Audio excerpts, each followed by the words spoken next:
This is the care of our community at its very beginning. Focusing on prenatal care, delivery, and the care of moms and babies should be a premier thing that we do in Cheyenne.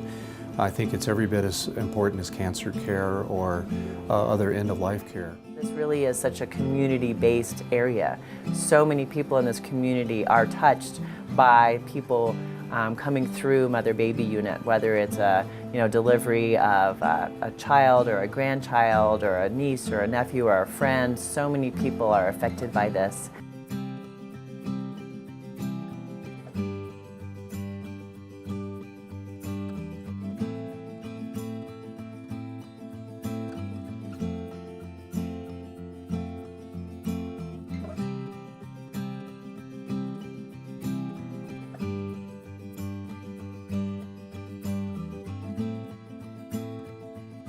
Denim and Diamonds is the major event that our foundation puts on every year to generate funds to be able to help support special needs in the hospital. This year, the Denim and Diamonds funding is dedicated to improve and to update our nursery. We're trying to head now is to be able to provide care to mothers having babies at an earlier gestation. Right now they have to be 33 or 34 weeks to stay here in Cheyenne, and we're hoping that we can keep them down as low as 28 weeks for at least a period of time. The major value is being able to stay in Cheyenne for care. Frequently when babies are transported, it's after a delivery, and if the mother had a C-section, she's separated from her baby until she can drive down to Denver to connect with it again.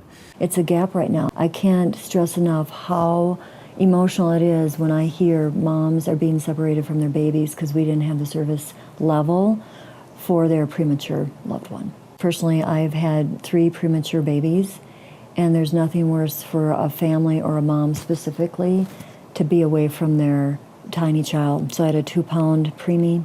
I needed to go 45 minutes in New Mexico to see him every day, and it's heart-wrenching actually. Currently, when we have infants of that type, they are transported down to Denver. And the hope is that we'll be able to retain a larger number of those infants here in Cheyenne and not have to make that trip down to Denver. This is where they take care of all the babies. We try in this facility to keep as many babies as we can with their mothers, so we call it rooming in, where the babies typically stay in the room with the moms. The last time there was a renovation in the nursery part of Mother Baby was in the early 1980s. We did this whole unit in the 80s, and most of the rest of the unit has had some kind of a facelift or some kind of a improvement to equipment and things like that during that period of time. But the nursery really has not had any significant improvements since about 1981. We really only have to get a small amount of equipment. We have to get some better ventilators, some better warmers, some isolate units, maybe a little bit larger room in the nursery in order to keep these babies here.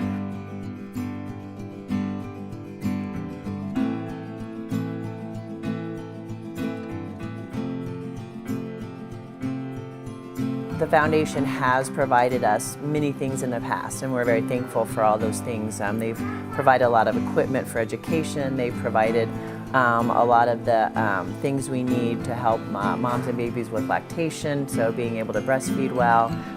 They've helped with fetal monitoring equipment. They've helped with hearing equipment and visual equipment for the babies. So they really have helped us in the past, and so we're very thankful for that. The foundation helping us with our neonatal intensive care unit is going to be critical.